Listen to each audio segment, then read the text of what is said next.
All right, we down here, Hebrews, February 8th, 2009. Doing our second part.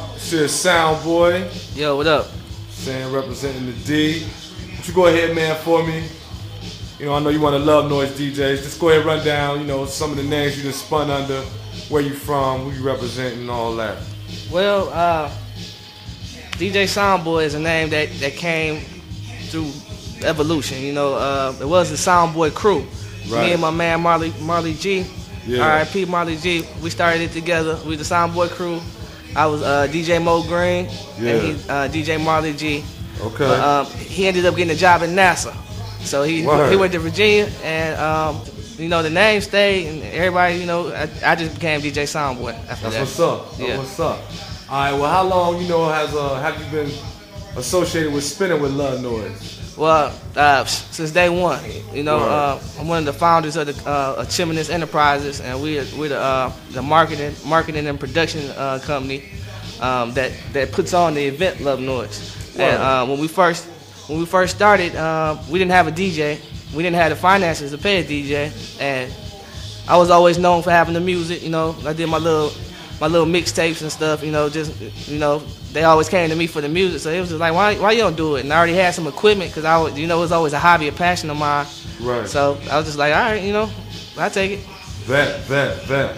All right. So I mean, you just kind of, y'all all started the Love Noise. You was one of the original members that had like founded it and started it. Yes. All right. Well, I know you know, spin around town and other things. You got any other like reoccurring, you know, events or gigs that you do? Or things you know, from time to time, you know how it is in Nashville. You know, nothing lasts, you know, for a long period of time. So a lot of different events I do. I'm at just about.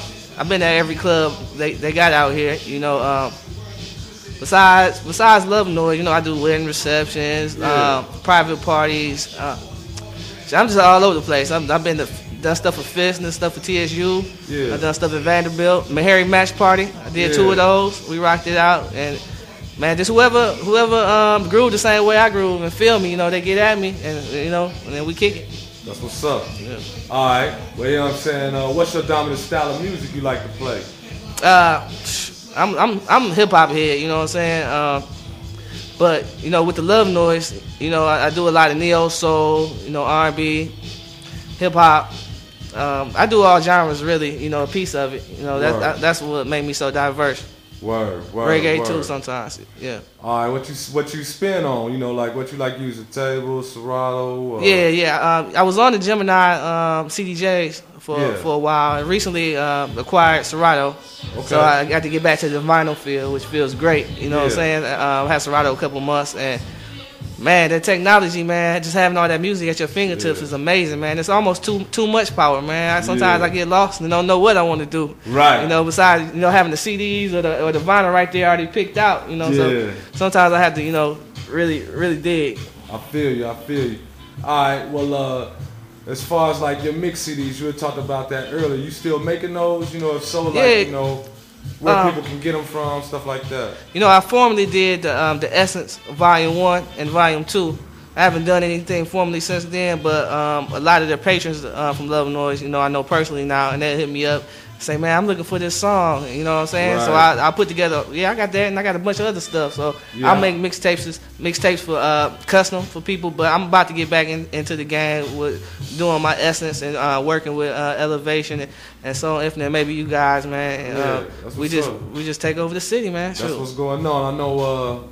I remember you gave me that Dwelle with some Dwelle stuff, like a lot of remixes. B-side stuff that wasn't known as, you know, only like D-Town shit. You know what I'm saying? Right. Like, you couldn't get it everywhere. So, I love for that. You know, I love the Detroit sound, and you know, being from Detroit, growing up with my pops, who thought he was one of the Temptations. You know, I was always on all that, you know, all that Motown stuff, the Al Greens, and you know, I just came up on the Stevie Wonders and stuff like that. So just having that, and then really growing up when hip hop first started, you know, guys around our age, you know what I'm saying? We can really appreciate it more than, you know, a younger cat.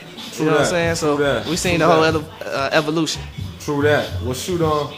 As far as like you know, building off of that, like, you know, when you are out spinning or whatever, you know, sometimes, you know what I'm saying, it's like places you might go or whatever people want to, like for instance this, people want to interview you. Yeah. Or you may have been interviewed or featured on different shows, or it may be other things like you do besides just, you know, spinning. Like you might help, you know what I'm saying, with some production here, there, music or whatever. Run some of, you know, what else you do in, in the scene out here. Well, you know, besides DJing, you know, our company, Chimness, like I said, which puts on Love Noise. You know, we do the concerts. We did the Anthony Hamilton. You know, we got Bwoi coming up. I'm really behind the scenes doing that first and foremost. You know, so that's what we're trying to grow. We're trying to grow our company. We spent the last 5 years in making our brand. You know what I'm saying? We got a name around town, you know, for putting on quality stuff. Yeah. So that's what we've been working on. So now we're about to take it to the next level as far as doing the big time marketing and advertising campaigns, and maybe even you know, we taking Love Noise to Birmingham, to Memphis. Yeah. You know, y'all been in Chattanooga before. You know what I'm saying? So we just want to, you know, eventually take over the South and the country and the world at that. You know what I'm saying? One place at a time. Yeah, man. Yeah. All right. Well, you know what I'm saying? The pay scale for DJs here. How you feel about that? Good, bad? Well, you know, for me, when I first started, man, you know, I didn't know what to charge people. So if you was my boy, I might do it for free. Right. But you know, after being in the mix and meeting DJs from different cities and stuff, I'll say Nashville pay scale is on the lower side of things, man. Yeah. I used to be in a DJ. I was in a DJ club where we got you know, vinyl and stuff, and we all said that we're gonna set the rate at least at 300. You know what I'm saying? 300 a show and up.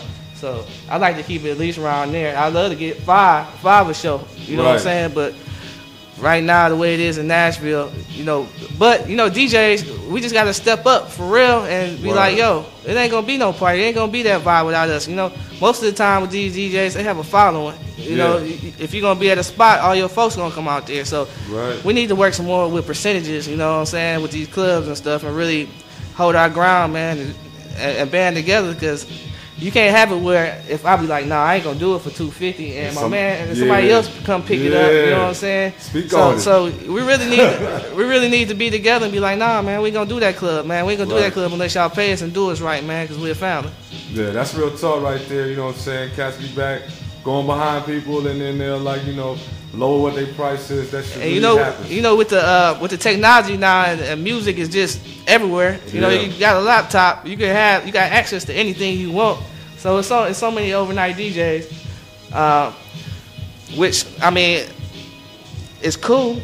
Right. But you know, you gotta just gonna be backbiting. You know, like, you know, you gotta pay some type of, you know, respect or dues. Or how much people out here who, you know, try to make their living off that. Right. You know you can't undercut people, and you know, it's just a passion for me. It was just a love that this really fell on my lap. You know what I'm saying? I'm all thankful to the Lord for it. But you know, this is something that just came to me. It was a gift. Right. Being the DJ for Love Noise, man, and just networking with people and growing from that and working on my craft. I won't say I'm the best DJ in town, but I think my selection is nice. That's what's up. You know what I'm saying? That's what's up. All right, man. Well, you know what I'm saying? Keep going on that. Like, the economy is kind of real shot right now. How you feel about, you know, like, is that putting DJs at risk with, you know, so many restaurants, clubs and stuff closing? Definitely, the pay scale getting worse, you know? Well, I don't say the pay scale getting worse, but the amount of action has definitely been decreased. So, you know, it's about your name and you know, your relationships with these different club owners and promoters. That's gonna tell if you're gonna eat off this or not. But you know, thankfully that this is just a side hustle for me. You know what I'm saying? This is just something I do. I can say no to it. I'm still gonna eat. You know what I'm saying? So, for those that's just eating off this, man, if you're gonna do it, you better get on your grind, and you better really put your head into it and do it for real, because it's tight out here right now. You know what I'm saying? It ain't no money. It's real tight. Right. All right. Well, how'd you even get into spinning? I know you was building on that earlier. You and your manager, like, always been into the music and stuff. But like, as far as like, you know, how did you just really get into it? Like, where you knew, like, okay, I'm worthy to call myself a DJ now. Like, you know what I'm saying? I'm really DJing. You know what I mean? Well, I wouldn't say I got that confidence until later, maybe the second year of Love Noise, because, you know, I still, you know, sometimes I still get nervous on a big night, you know what I'm saying? Which you should, you know, just like if I was a ball player, I'm sure they nervous before they go hoop. Yeah. You know, especially when you in the finals or something. Yeah. But, you know, my mom, she always knew I was into music, you know, bought me the guitar and stuff. And one of her later gifts in life, actually when I was in college, towards the end of my college, she bought me 2 turntables, you know, for Christmas. So I just had to thank her for it because I was too cheap to do it. And when it was sitting there, I was like, man, I got to use this. So I really started digging, started spending all my money on vinyl and going crazy, you know, and then the Love Noise came. So it was just